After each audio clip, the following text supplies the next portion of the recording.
This is Ringlock Media in association with Red Lion Specialist Cars, Highland Whiskey Clan and one-to-one boxing gyms. Well, Mr. Jay Byrne, it has happened. Your first show at the National Stadium, a sellout, live on DAZN, and what an absolute rocket of a card, mate. Yeah, it sounds like it was a great card, yeah, it really does. It was an absolute superb card, and you've always said from day one, as a promoter, you want to put 50-50 fights on. There was not one fight out there that wasn't a 50-50. You must be really proud of what you've been able to achieve so far. Yeah, look, we said from day one, I won't bring fighters through just beating people that are going to come to fall on the floor. I don't think it benefits their careers. And I did say 16 months ago when I started this game that I wanted to end up here this year and try fill this stadium, and it had to be done properly with real fights, building these guys up on the smaller shows and bring them here to have the domestics. We had 5 50-50 fights at the top of the card tonight. Yeah. But on the undercard, we had prospects put down, got back up to scrape through wins. You know, we had punchers coming who were names, big punchers that got stopped tonight against the not big punchers. So, you know, we had a bit of everything tonight. Well, listen, you know, it's hard work that has helped you bring a stable full of really good boxers through to the stage they're at. Let's just pull a few of the fights out. Paul Lunham, for example. Hard night at the office for Paul and a big learning curve, but a good victory. Massive fight, great fight. You know, judging fights is about styles, what style you like, you know, and judges have their opinions. And, you know, some people would have liked the way Miles came forward and he was targeting Paul's body, and Paul was on the bike a lot, and some people judging the fights don't like that stuff. Yeah. Some people love that stuff. You know, Paul got the nod tonight, and you know what's next for Paul? People have been asking me all night. I believe online has gone crazy about the fight. You know, I'll sit with Paul. I'll see, does he want to rematch the fight, and if he wants to rematch it, we want it for the Irish title, not for the Celtic title. Yeah, so it won't be a rematch for the Celtic title. If we're going to rematch the fight, it'll be for the Irish title. And it's a great fight. I'm sure Paul will go away from there tonight and he'll look back and he'll go, oh, I made mistakes here, I made mistakes there, I need to change this, I need to change that, I need to do this, I need to do that. But he'll also say I've done an awful lot of good that earned him his win. So, yeah, look, great night for Paul. Fabulous night, great kid, great professional, does things right. And I'm delighted we have a belt in the camp. And people forget, he's only in his 5th professional fight at a level that, you know, he's very tough. Against a really experienced fighter, because Miles Casey has been around the world as an amateur. He was Katie Taylor's sparring partner, Jazza Dickens' sparring partner, sparred Mike Conlon, he sparred the best. You know, he's been around the world, he's won elite championships, so he ain't no slouch. No, definitely not. And then Glenn, let's talk about Glenn's fight. An absolute storm of a fight, and Glenn has come on leaps and bounds. I think tonight that was his best performance. Personally, I don't agree with the result. It was a draw. What's your thoughts on that fight? I thought Glenn won the first 4 rounds. I thought he outstanding in the first 4 rounds off the jab and the long right hand to the body. Then I asked him to start doubling that shot up, because your man was quenching a little bit when he was hitting him, so I was trying to catch him the second time. I found he done that really well in the first few rounds. I felt the pace was far too fast for the fight. We were trying to get him to slow down, go off on the jab, land a couple of shots, work around on the jab. He was getting drawn into a fight. That was a tough boy. Speak the devil. And I just felt that he kind of got engaged in a fight at too much. I felt he spent a little bit too much time on the ropes, and judge against that. Yeah. Although when he was on the ropes, he was catching a lot of the shots, and he was hitting a shot, landing a shot to move off. He was getting caught sometimes moving off, but I do feel that he won the fight. I don't see how one of the judges gave Glenn only winning. I think it was 2 rounds, maybe 3 rounds. He definitely won the first 3 to 4 rounds, in my opinion. Now I could go watch it back and it could be different, but look, he learned tonight. He didn't lose. He learned, and look, it's a fight that we can rematch. And I think the good thing about that fight, from my perspective, because I've seen a lot of Glenn's fights, obviously, you know, again, he's 6 or 7 fights in. 6th fight now. 6th fight in. I think his ring IQ in the later rounds there was really good tonight and very crucial to that fight. Yeah, he's learning. He's learning, and he is just learning. There's no quick road to success in this game, and there's no easy ways to pick up belts. And if you're getting easy belts, your manager and your promoter is not doing the right job. You say, what? That doesn't make sense, because the manager's job is to get you a belt. But there's no point getting belts if you're not worthy of a belt. And then the main event, Declan Geraghty Sen and Kelly. I mean, that was always going to be a war, and it absolutely delivered, didn't it? Great fight. Me and Declan personal friends for over 10 years. Me and Sen trained together in the Coliseum under P. Yeah. Grew a bond with him. I trained with him every day for a few years, and his career, he was disappointed, wasn't going there, and he was thinking of giving up, and I took him under my wing, and since then he's had Celtic title fight, a keep warm fight, an Irish title fight, an Irish title defence. He's come through everything. He's had 5 fights under me, he's won the 5, and 3 of them are title fights, so we have to sit down and see what's next. He can't keep fighting for Irish titles in domestic scene. He's won one, he's defended it at a weight that's not his, it's the weight below is his weight, so it'll most likely be go back to 140 and have a look at something international. He is ranked in the top 18 in the EBU though. Yeah. So that, and now tonight after beating Declan, I think that will go up a bit, so that could keep him at the weight because a big fight with big money might come, so you just don't know. Well, listen, I happen to know that Frank Warren was actually watching this evening because I know he was with him. All so I've had a few messages, and he particularly liked Glenn's fight actually. Okay. And a couple of the fights earlier on. He got a couple of obviously Stephen Cairns was out there, of course. So he was watching. With eyes like that on your show, and all of a sudden people like Frank Warren, Eddie Hearn, etc., are seeing these fights, this has got to be good for your stable of fighters, surely.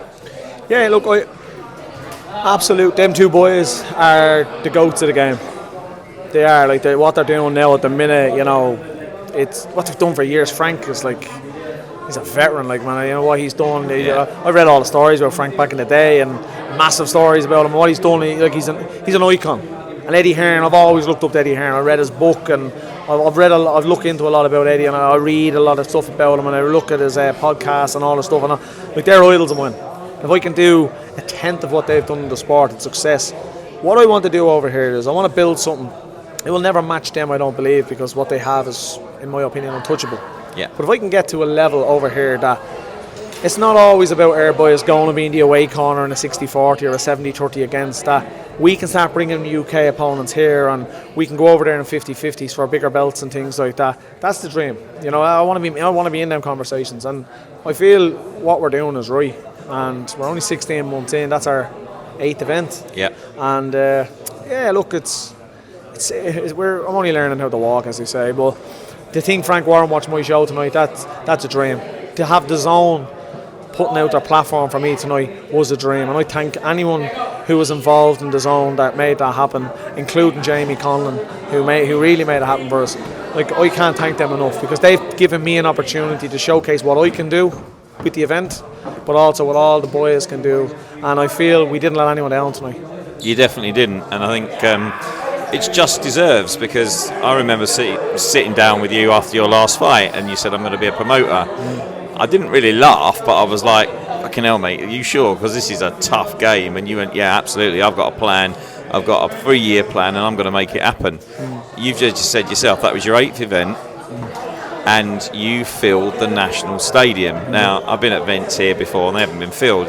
I don't think this has been filled at a professional boxing event for many, many, many years, and it was sold out. Yeah, I think the last time it was filled was 2015. Yeah. And the man who got us the zone tonight was the man who On headlined that night, Jamie Conlon against Granadas, I think his name was. I think it was Granadas, yeah. It was a great fight. I sat in the balcony that night as a paying customer, and I'd never thrown a punch at that stage. Since then, I've gone professional, had my career, come back as a promoter, and filled this National Stadium as a promoter. It's not bad in 10 years. So I'll tell you what, the 3-year plan is on course, my friend. Yeah, look, year one, we wanted to build a name that, small hall, build a name, we had some boxers, want to build them up, small records, and a small venue, and the plan then was to, year 2, come to the National Stadium, maybe do 1, 2, possibly 3 shows, and try fill the last one.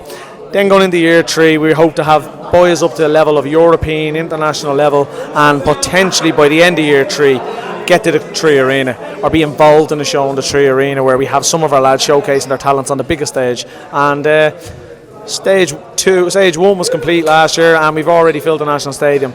Will we do it consistently? I'd love to think so, but you can't take anything for given in this game. So we're on course, but again, keep the feet grounded, keep doing the simple things right, and I believe you will get the hard work you will get the result of the hard work puts in. Well, the one thing, obviously we travel the country looking at lots and lots of different shows by lots of different promoters, small hall, big, we see them all.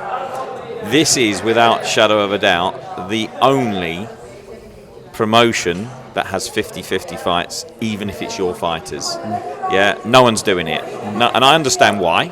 I understand the process of how boxing works. But you're just going, nah, I'm not doing that. I'm going to develop these guys the way I believe they should be developed. And tonight, DAZN saw probably one of the best boxing cards I've seen this year for entertainment-wise from the public. Yeah, well, that's the problem in Ireland is we don't have big fan bases when it comes to boxing. Boxing's not it's not a high-rated sport. There's a lot of sports that come ahead of boxing. You know, your GAA comes ahead of it, your football comes ahead of it. Yeah. You know, there's a lot of sports coming before boxing. I think in the UK it's football and boxing. Pretty much. Like, if ticket sellers over there sell 1,000. My biggest ticket seller tonight was 130. Yeah. That's it. I filled the National Stadium, biggest ticket seller being 130 tickets. You know, that's how hard you have to work, and that's why you put 50-50 fights on, because the one fight generates 200 tickets rather than one lad selling 80 or 100, and you do 10 of them, you're only at 800 or 1,000. We have to put the 50-50 fights on. That's why we do it. But it's not just about that. It's entertainment. Like, I'd rather a kid get in there. Sean Murray could come in tonight. He was upset outside. I went out and said, all right. I said, Sean, you could have fought a 4-round or a 6-round journeyman tonight. Fell on the ground after a round or two. Everyone cheered. You felt great. You got out of the ring. You learned nothing. I said, instead, you lost a close fight. I said, a close fight. You lost it. However, you don't really lose anything. You've learned. What's the record? Floyd has the record to 0. Yeah. There's not going to be many that are going to get there. They don't exist anymore. They don't exist anymore because boxing's changing. Turkey Al-Sheikh is changing as well because he'll only put on 50-50 fights. Yeah. So maybe my mindset is very like his. I don't want to be around. You're the Irish Turkey Al-Sheikh. Yeah, with no money. I don't want to be sitting around watching 6 or 7 fights on a card. They all fall over. Home fighter wins, and then you have 1 50-50 at the end of the fight. Great night. Nah, it's not a great night. But it's not entertaining. The sub-product of what you're doing is that the stable of lads who are fighting on your cards are actually learning something about the game and progressing at the level they should do. Aye. And that's, they're not fighting 10 journeymen and then going in for a central area. They're fighting 5 and going in for an Irish title. That shows the quality of what you're trying to do. And the quality of the fighters. And I can tell you now, any fighter that I have that goes 10-0 will beat any fighter in the UK that goes 10-0, unless it's an outstanding Olympian or something like that. Yeah. Because they're built up too slowly. Well, listen, fantastic night all round. Really, really good. What's next? When's the next one? We're in June in Belfast. I won't release the date yet because I just have to tweak around with a couple of things, but it's looking like June 21st in Belfast for next. We sit down Monday, Tuesday, and we'll discuss dates, potential dates, discuss with the venue here. Then we got to look at I have a thing at home, it's like a dossier of just all fights that are happening, all the weights in the country, who's who, what records, who's eligible for this title, that title. And there's a couple of fights there. As I said, we have a couple of rematches there that could happen tonight, 2 or 3 already. Then there's a couple of others that you could tweak around. So we'll have a look at it, and please God, before the year's out, we can put on another card that matches this with 4 or 5 50-50s. Well, I'm really hoping that you get another crack at DAZN, and please God. I'd like to thank DAZN because what they done tonight, forget me, they made kids' dreams happen tonight, and I hope the people that tuned in were very happy with the viewing as well, because I can't thank DAZN and Jamie Conlon for making it happen. Morden, it was a dream come true for so many kids tonight, and we've made their dreams. Well, I don't know if you've seen any of the online stuff, but the viewing figures are incredibly good. So great. I'm sure when you sit down with DAZN, they'll be more than happy to have another chat with you. And Belfast could be another good outlet for you. Please God. And Jonathan, thank you for travelling over. You've been there since day one, and please God, you're there all the way through this journey. And here he is, right? He doesn't like coming on camera. Get in there now. The Stig. I just want to thank everybody for tonight, because tonight was brilliant. And something that we worked hard to get. We got there in the end, and it was just a great atmosphere, and thanks for everybody for coming, and roll on the next one, bigger and better again. See you later, John. I can't believe, right, he picked me up in a Range Rover. I'm like, is this nicked? But apparently it's Mayfair vehicle something or others. They're really good, and hospitality is always amazing. That's another thing. We have companies that are helping us out, so that company that where the transport was coming from, they gave us all them cars for doing our pickups, so we didn't have to pay pickups. So there's a lot of companies that help us out like that. It's great. I'd like to thank our sponsors though. Without them since day one, Tanme, Blanchardstown 4x4, that Prize guy, Boylan's buses, and Halfway cabs. And the Prize guy. The Prize guy was in the middle.